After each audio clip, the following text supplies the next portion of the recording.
ಮಾಡಲಿಲ್ಲ ಒಂದು 2-3 ನಿಮಿಷ ಎಲ್ಲರೂ ಜಾಯಿನ್ ಆಗಲಿ ಅಂತ.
Good afternoon, students.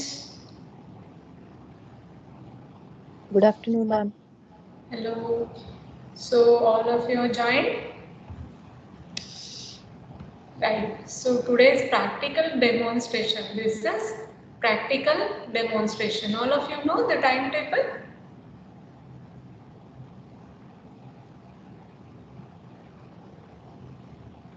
What is the topic for demonstration?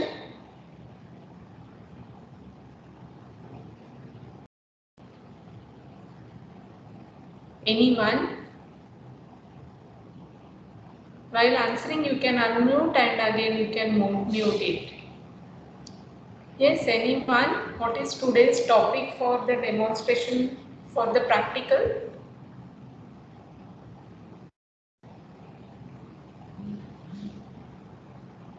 Can you see the slide at least? Is it visible? Am I audible?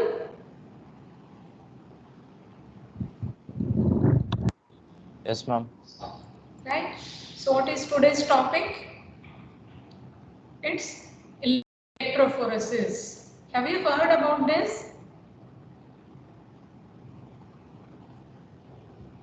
Electrophoresis, have you heard about it? Yes, ma'am. Which topic, where, or Plasma what? proteins. Yes, plasma proteins, separation of proteins present in the plasma, that is in serum also, right?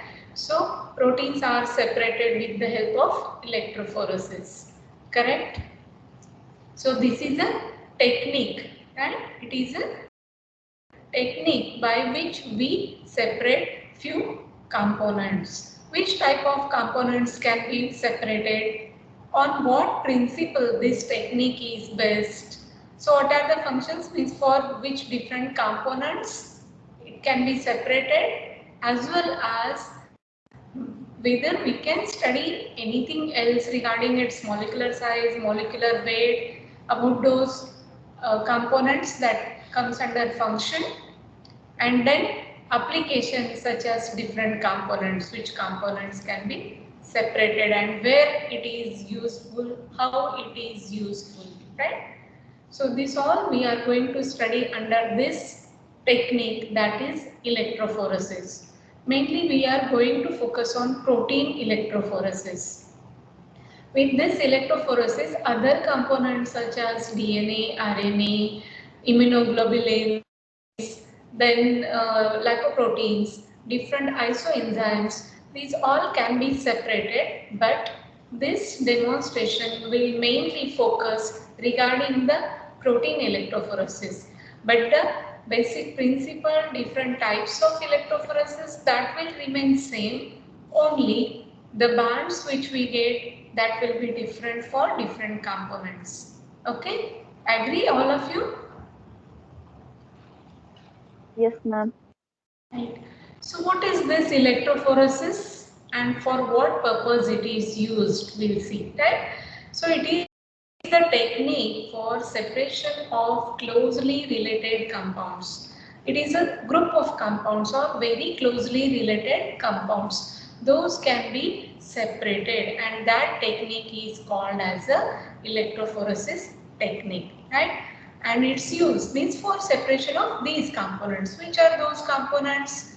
Proteins, lipoproteins, immunoglobulins, isoenzymes, nucleic acid, etc. Right? So these different components, they can be separated because they are group proteins, different proteins, lipoproteins, HDL, LDL, VLDL, chylomicrons. These are lipoproteins. They can be separated.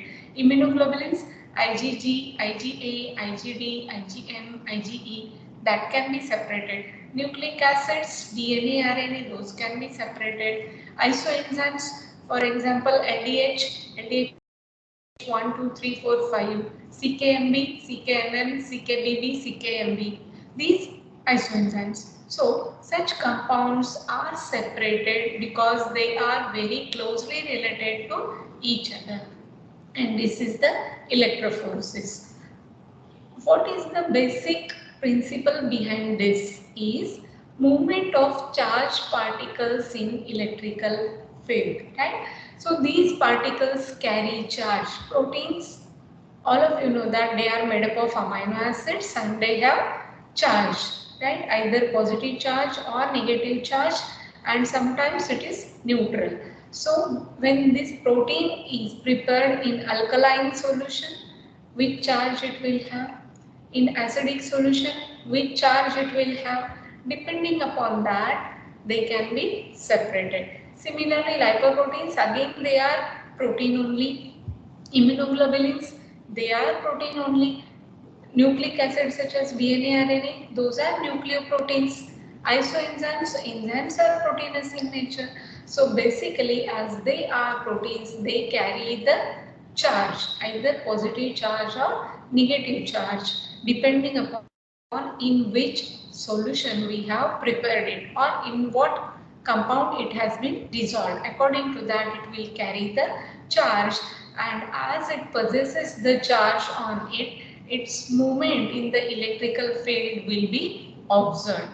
So positive ions move towards cathode. They will be at anode position and they move towards cathode. Whereas negative ions, they will be at cathode and they will move towards anode. So positive ions move anode to cathode and negative ions moves cathode to anode.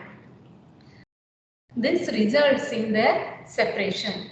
How they are separated? Again, depending upon the type, the number of how many charges are there, what is the size of that compound, what is the shape, what is the molecular mass and magnitude of the current applied. These all factors will affect the separation of these compounds. Though they are protein, every protein will have different charge, different size, different shape. You know, albumin, very small, very low molecular weight compound, while as globulins are high molecular weight, like that. So again, some are simple or some are globular in shape. So depending upon which type or how many number of charges are present, what is the size of the compound, what is the shape, molecular mass, that is molecular weight, and the magnitude of current applied. Depending on all these factors,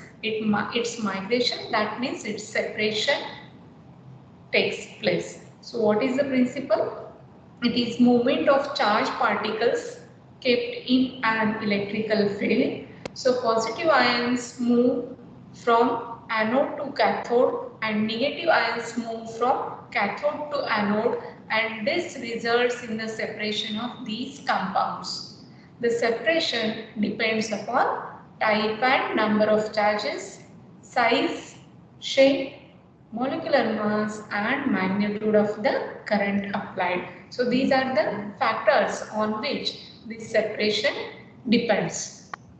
So what all can be separated? Serum proteins, lipoproteins, hemoglobin also, different hemoglobin HbA, A1, A2, right? So separation of hemoglobin, fetal hemoglobin, right? So separation of hemoglobin, such as mainly in sickle cell anemia and thalassemia, it is useful, right? So separation of hemoglobin, separation of isoenzymes, we have already studied detail in isoenzyme chapter. And what is the importance of all these separation is mainly for diagnosis of different diseases.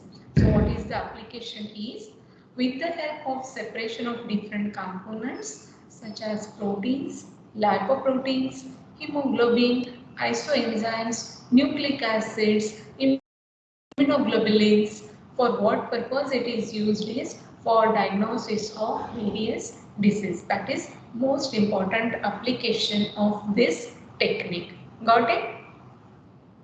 Now, the next one, how they will move or how they will differ from each other, as they have different charges and they have different shape. With charges, either it will have a positive charge or it will have a negative charge. Whether the charge will cause different movement through the gel, because we in electrophoresis technique, in the gel the sample will be applied and they will be separated in the gel itself. So its movement through the gel, it will be studied. Again, it depends on the shape of the molecule, whether it is a linear shape, whether it is a globular shape, whether it is alpha helical shape, whether it is beta plated sheet-like structure. According to that, its separation or movement depends. So either the charge, that is positive or negative, that means total charge on it, depending on that it will move, and then next depending upon its shape, the movement depends. You can see that at low pH, the proteins are positively charged. So, which buffer you are using? Buffer will provide the pH. So, you are using different buffers, whether you are using acidic buffer or alkaline buffer.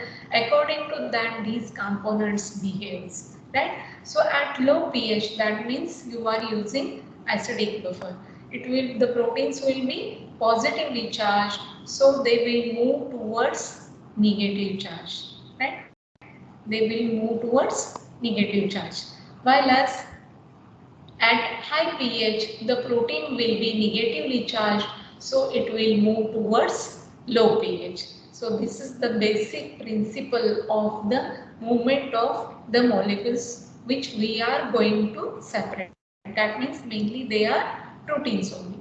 So electrophoresis is usually done with the gels formed in either tubes or slabs or on a flat bed. So different shapes of the tubes, either it will be in a one plate so that it will form what we can say a cylindrical type pattern of the apparatus, or it will be a slab like different plate like structure, or on a flat bed parallel to the ground surface. So in that way the gels will be filled with these apparatus, so that when we apply the sample it will, and when we supply the current it will move accordingly which component you are separating, and again which buffer you are using. According to that you have to adjust it, right? In many electrophoresis units, the gel is mounted between two buffer chambers. Right side and left side, it will have a chamber. In that chamber, buffer will be filled, so that this buffer will help for movement of the current. It will move for the movement of the current, so that the current can be passed through this buffer, which will triggers the protein molecule which we have applied on the gel, so that it helps its separation, right? So in many electrophoresis units, the gel is mounted between two buffer chambers containing separate electrodes, positive charge, negatively charged. So red and black different electrodes which are there. According to that, the only electrical connection between the two chambers is through the gel. So at the center point, either it may be the slide, or it may be the tube, or it may be a plate, and its two sides it will be filled with the buffer, so that the current will be passed. In electrophoresis, one electrical parameter, either the current or the voltage or the power, among these three, one you have to keep constant. In electrophoresis, either you have to keep the current constant, or the voltage constant, or the power constant. So among these three you have to keep one component as constant, and remaining you have to adjust as per which component you are going to separate. Other than that, which technique you are using. Electrophoresis, different types of techniques are there. So which type of technique you are using, according to that you have to adjust those other parameters.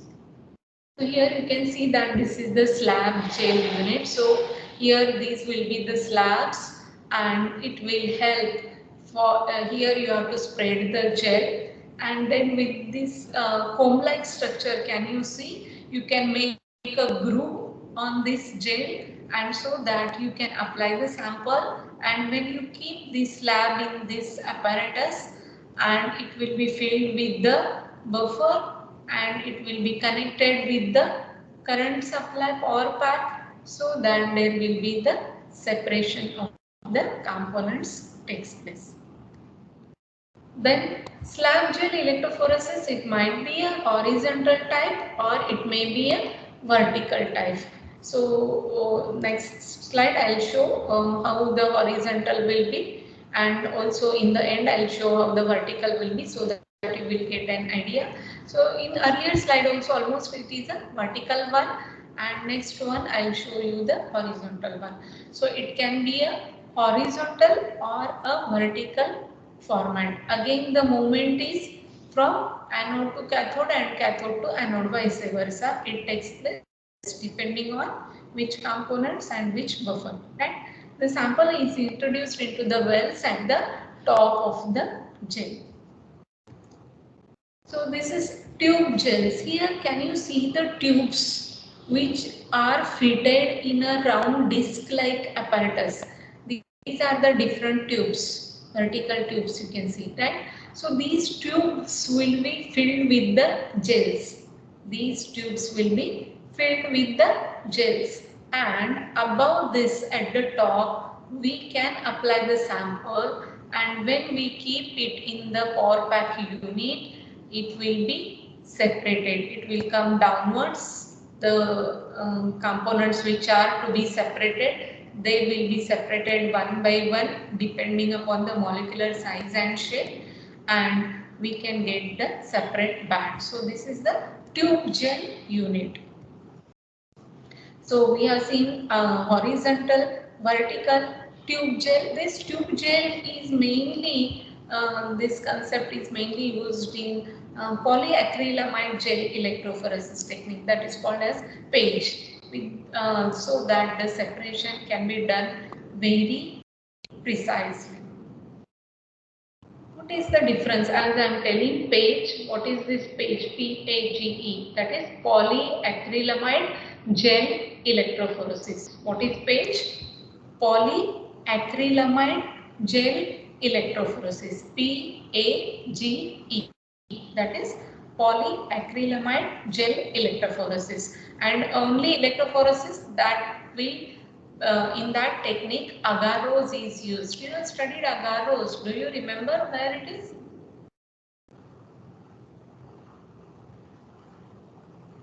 Anyone? Agarose? Polysaccharides? You have studied polysaccharides? Agarose, polysaccharides and oligosaccharides.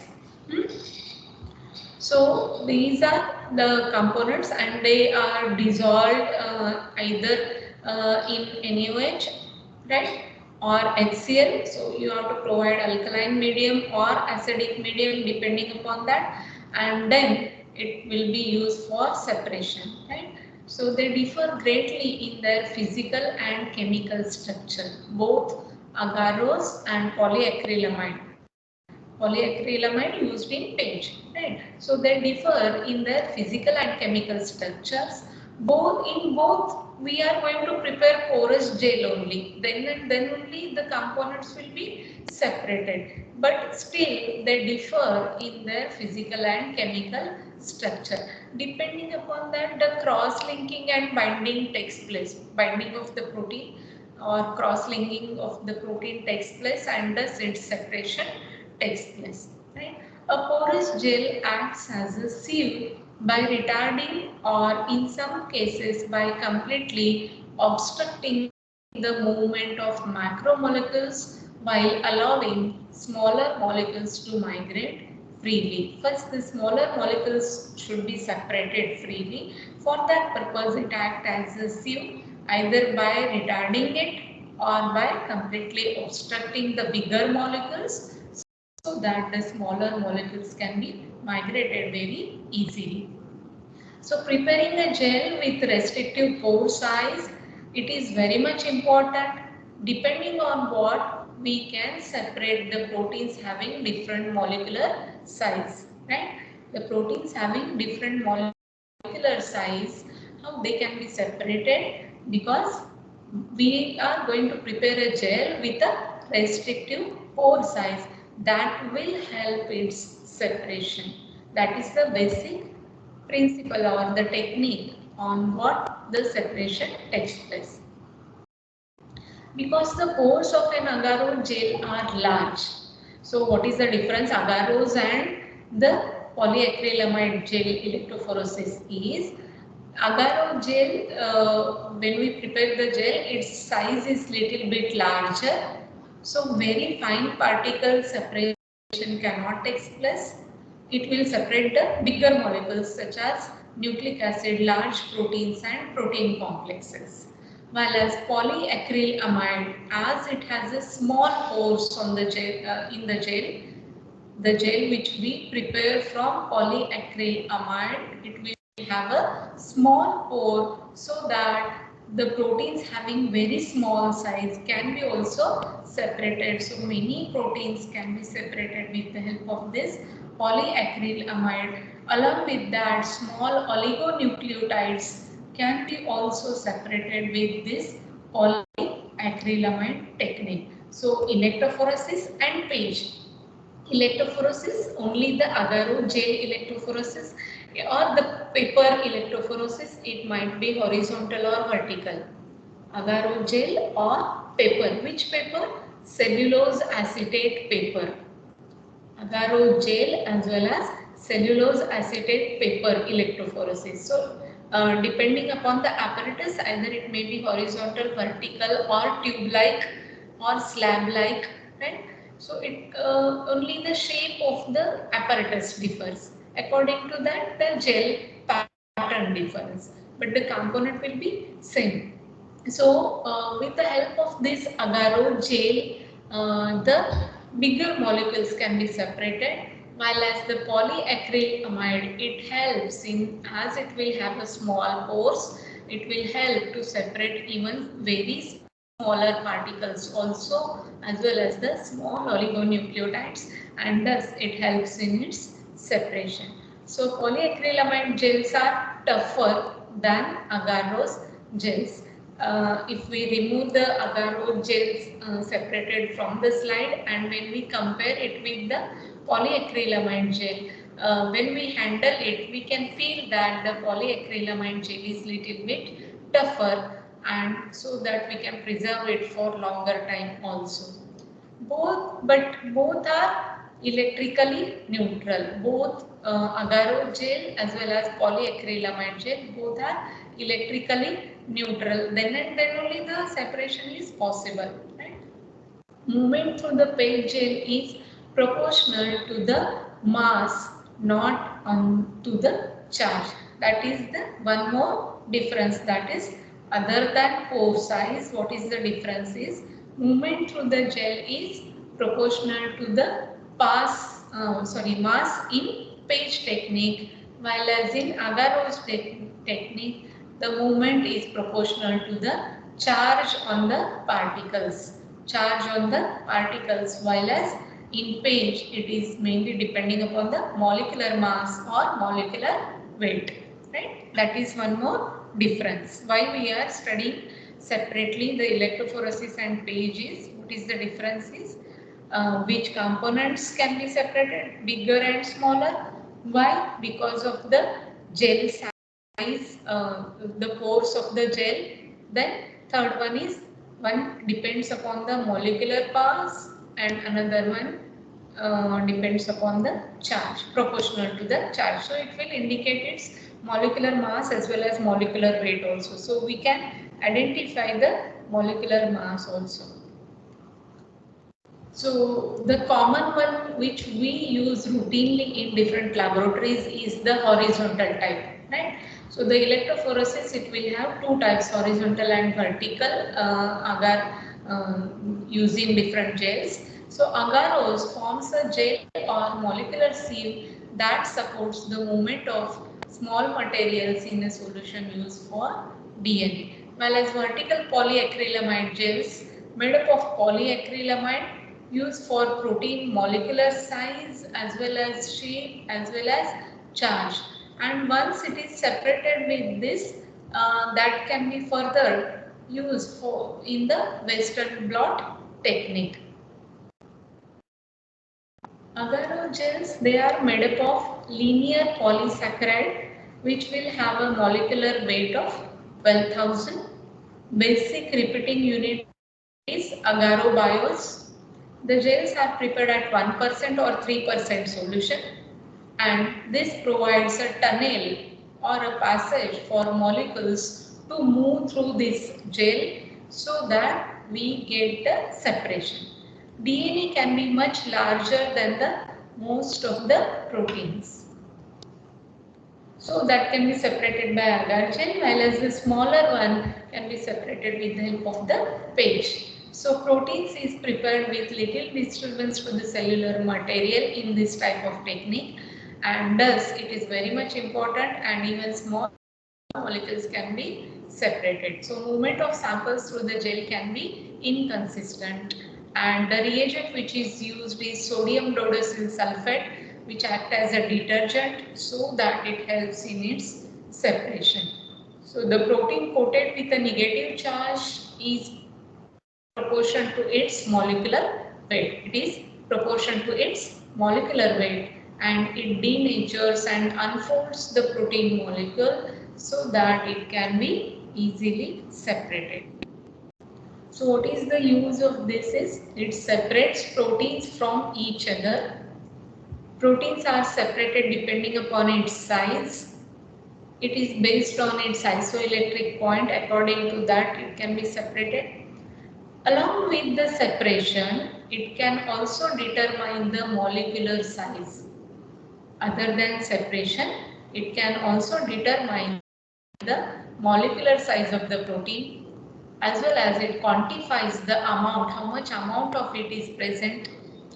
Any impurity is there, that can be also detected, as well as it is used in Western blot assays by antigen interaction. So these are all different uses of this phage electrophoresis.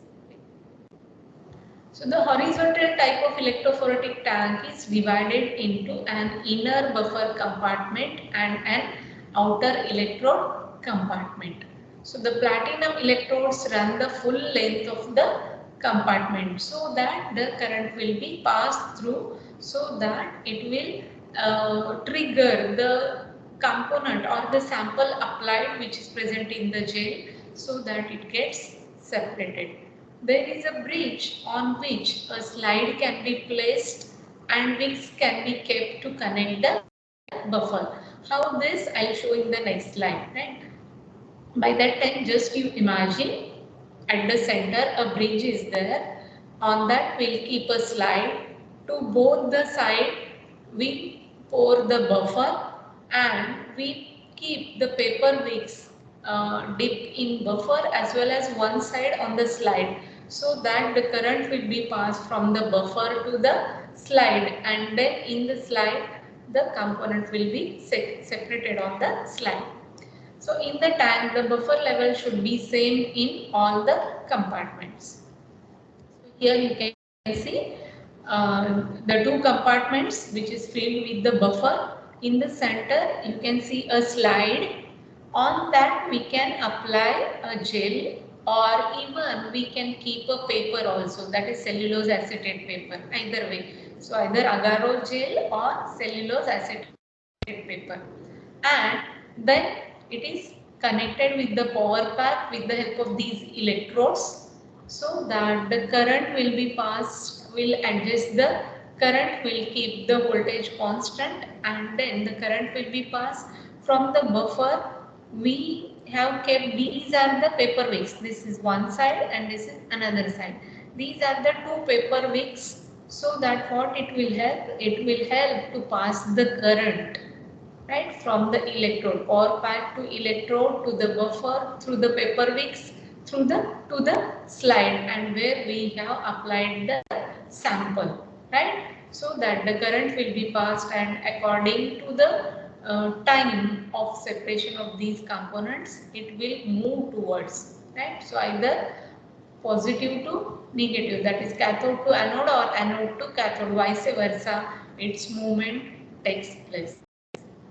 Right, so paper electrophoresis or even agar gel electrophoresis, same type of apparatus can be also used. This is commonly used in many of the laboratories. So which chemicals are useful? Bromophenol blue. This is necessary to stain the sample, right? So otherwise we will not be able to see the movement, whether it has been reached to the end or not. For that purpose, we have to stain the sample, either serum sample or plasma sample, which you are going to separate.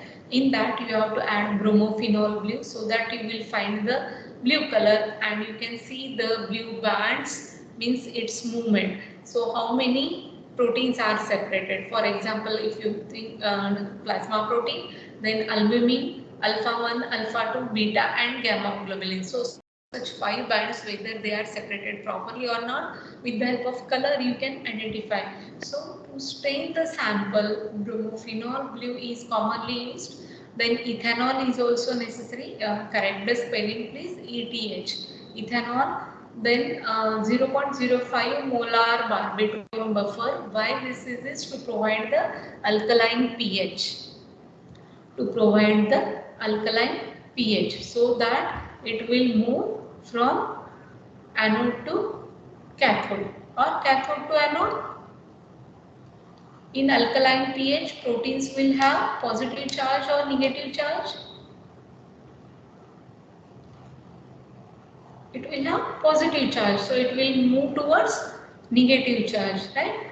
Then next one is agarose to prepare the slide, right? So agarose gel will prepare. We have to take the agarose powder and then we have to add the NaOH in NaOH solution 10 ml. Mix it well, little bit heat so that the gel formation takes place.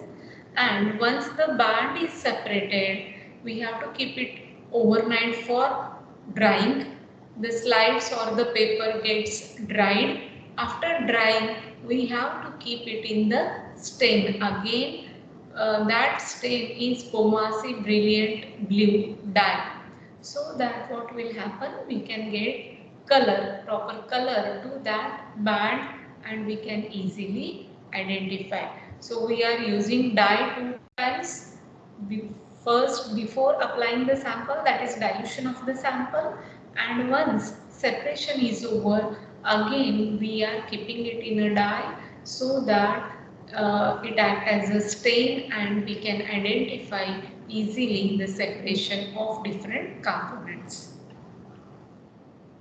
Protein fractions can be quantified either by densitometry. Once they are separated, once the bands are separated, it can be quantified. Quantity can be measured with the help of densitometry. That is one more instrument, or by elution technique. It can be dissolved. The bands which we get, it can be dissolved in a solution and so that it can be separated. That is called as a elution technique. So the protein fractions not only identified but they can be quantified. But for that purpose, first of all, we have to carry out electrophoresis technique. We have to separate them. After separation, with the help of densitometer or by elution technique, we come to know the quantity of the protein also. That is quantification. Then proteins in serum are separated on the basis of their differential electrophoretic migration due to the difference in their molecular size and charge. This is the basic principle of electrophoresis. So as on this they can be separated. Proteins possesses free amino acid as well as free carboxylic groups and consequently in solution carry positive or negative electrical charges depending upon the pH of the medium in which the protein molecules are placed. So just now I explained that alkaline buffer, that is barbitone buffer, it will have a positive charge. So there the proteins will act as negatively charged particles, right? So in that way, depending upon the pH of the medium, the protein molecules can be separated. Serum proteins have different sizes and molecular weights and number of charges which make them migrate at different velocity. At different velocity, it will be separated. In alkaline medium, most proteins will have a negative charge, hence they migrate towards anode. From cathode to anode it will migrate as it will have a negative charge. Albumin, being the smallest size and carrying maximum negative charge, travels ahead of globulin. So it is a low molecular weight compound. So first it is separated and then different globulin components will be separated. Alpha globulins, in spite of having negative charge, it remains at the origin due to large size. Beta globulins migrate in between albumin and gamma globulin. Albumin is a small protein, migrate at fast speed, while as gamma globulin is the largest protein and it moves very slow, and many times we get the gamma globulin fraction near the point of application itself, right? So between these two extremes, albumin and globulin are found at A1 and A2 and beta globulins. So these fractions are visible when they are stained by suitable dyes such as Commercy Brilliant Blue or Bromocresol Green. So here you can see that this is the application, point of application, and we can see the gamma globulin band near the point of application only. So in alkaline medium, the proteins possesses negative charge, so it will move towards positive charge. It will move towards positive charge. So separation takes place in this way. First of all, which one comes first? Albumin is separated first. So it will reach nearly to the positive charge, nearly to the cathode side.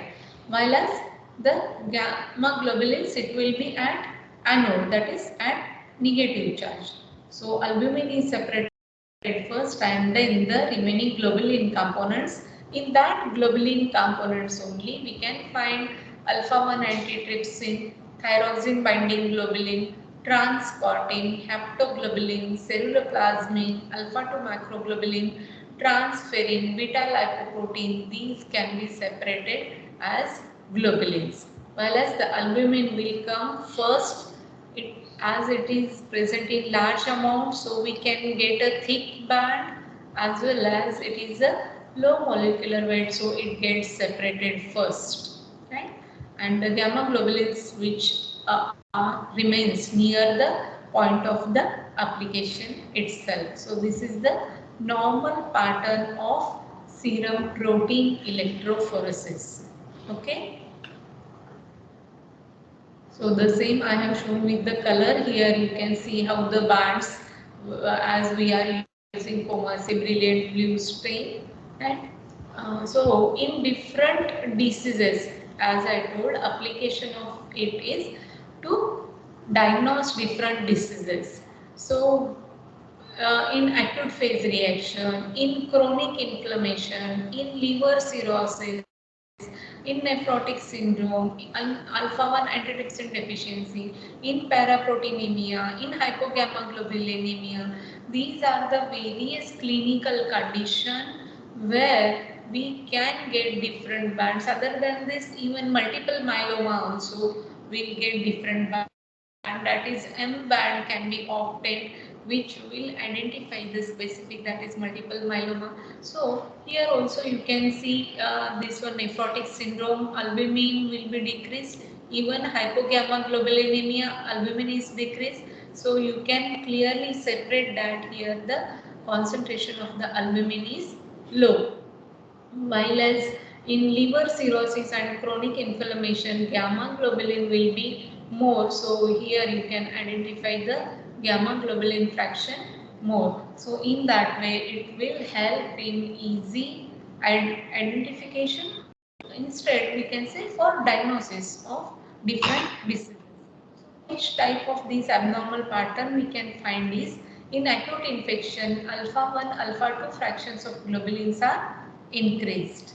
In chronic infection, gamma globulins are increased. In liver cirrhosis, albumin synthesis is impaired, so we will not get the thick band, so albumin band will be smaller, while as increased synthesis of globulins, so we can get the globulin band more and the albumin band becomes thin. So along with globulin, it will be nearly attached to beta globulin, so broad beta fraction can be seen in liver cirrhosis.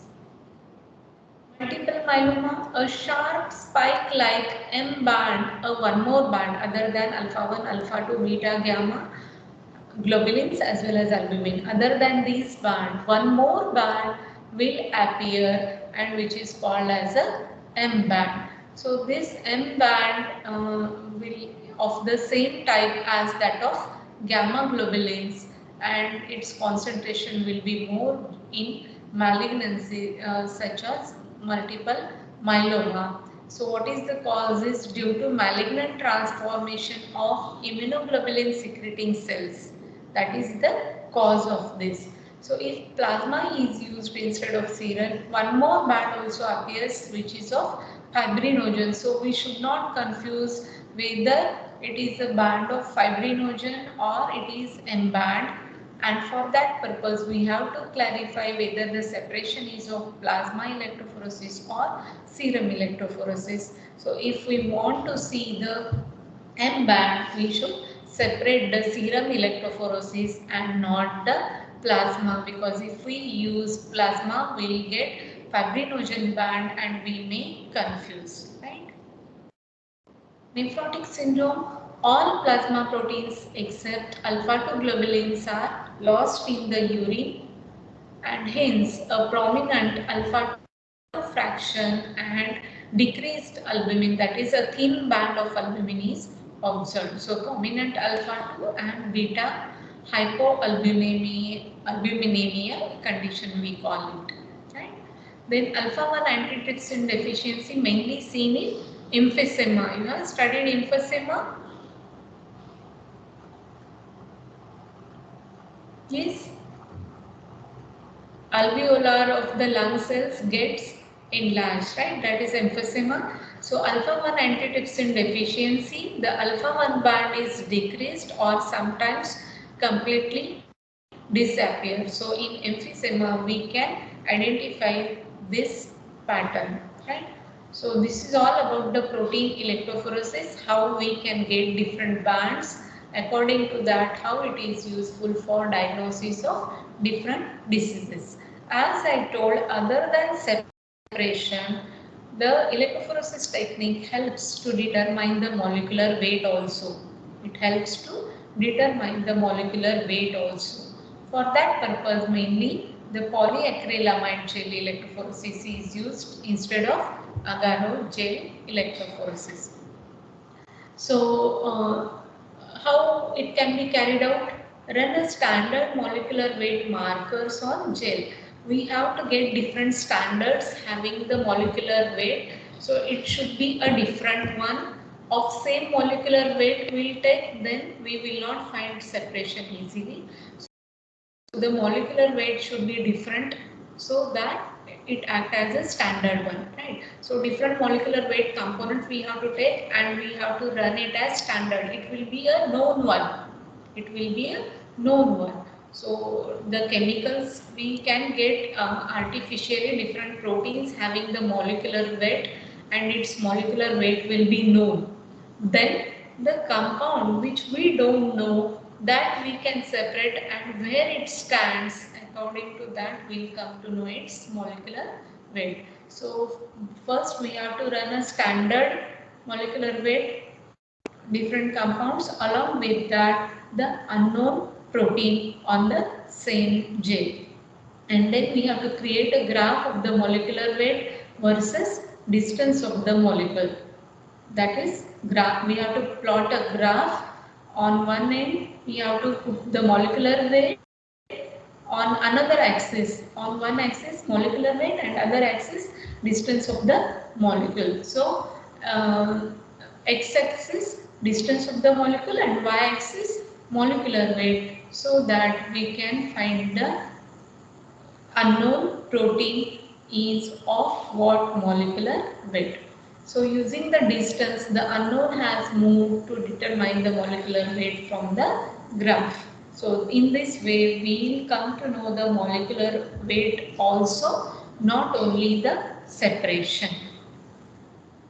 So here you can see the 14.4 kilodalton, 20 kilodalton, 31 kilodalton, and 43 kilodalton. So it will have different molecular weight. Depending upon that, it will get separated, so that we'll come to know the particular protein having 20 kilodalton. So here simultaneously these two samples are unknown. So one is having 31 kilodalton, another one is having 20 kilodalton. So with this standard, which are these proteins, accordingly we will come to know which proteins are these proteins. So in this way we can identify the molecular weight also. So thus how we conclude about this electrophoresis is, electrophoresis is used to separate the molecules, same type, same group of molecules by size or shape or both, size and shape, charge along with the charge. So the choice of electrophoresis method depends upon the type and size of the sample. Depending upon that, you have to select which type you have to use. That is agar or gel electrophoresis you have to use, or the polyacrylamide gel electrophoresis, which horizontal or vertical. Again, further you have to use Western blot technique.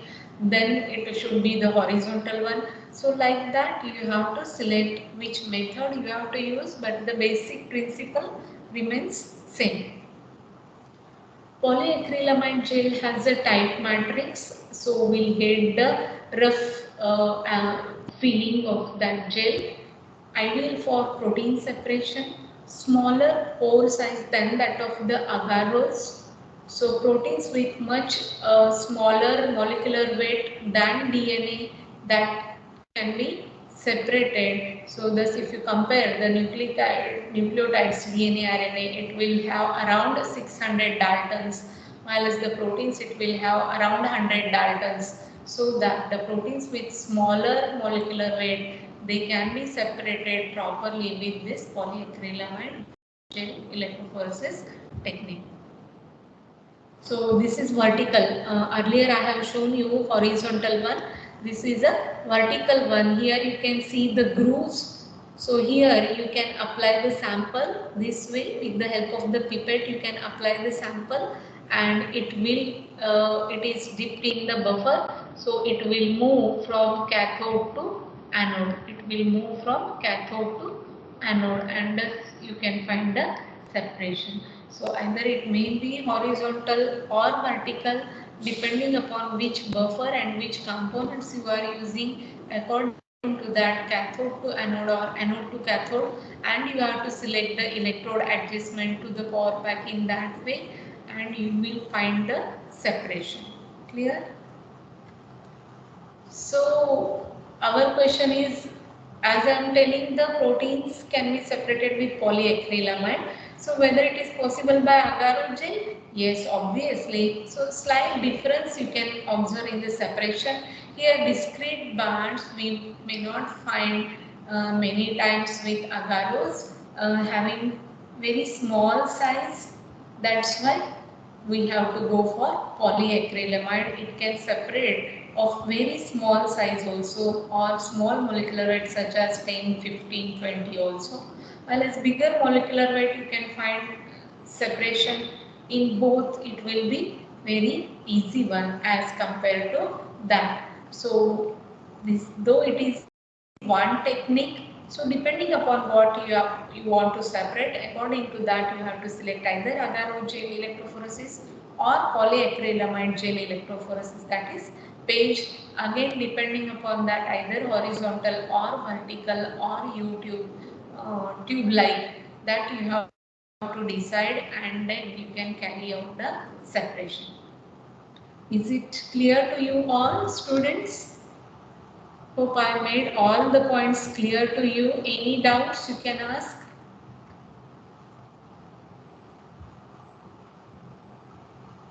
Any doubts?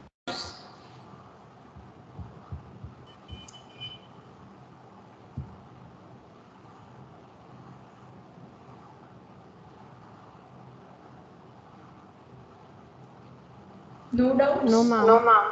Clear? This is a demonstration practical, need not to be performed in the laboratory for you.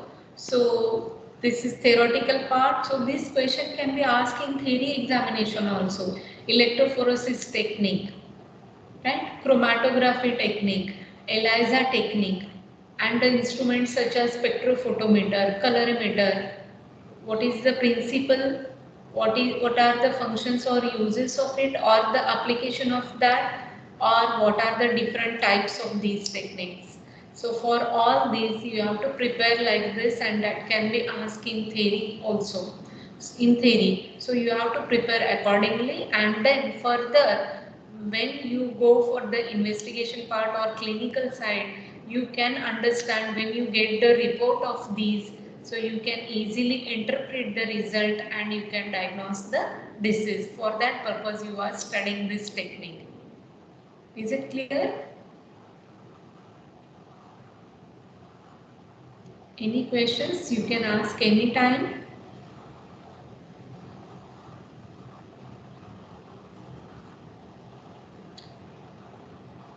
Even you can see various pictures. You can Google electrophoresis apparatus or instruments and you can find, right? In spotters also will keep the apparatus. So you have to identify what is that apparatus and what is its use, right?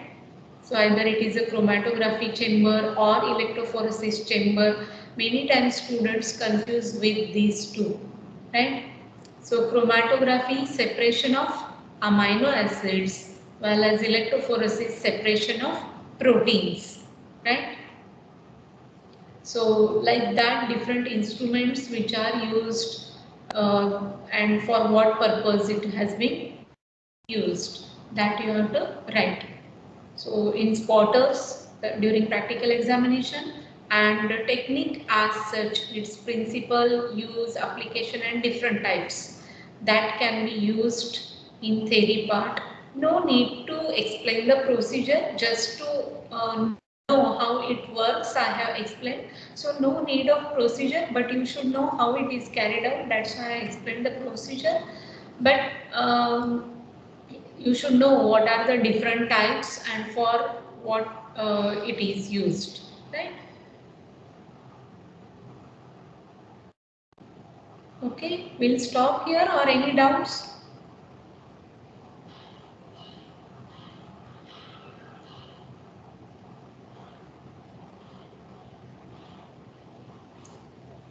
No doubt, we'll stop. Conclude. Shall I conclude? Thank you, ma'am. Thank you. Thank you, ma'am. Thank you, ma'am.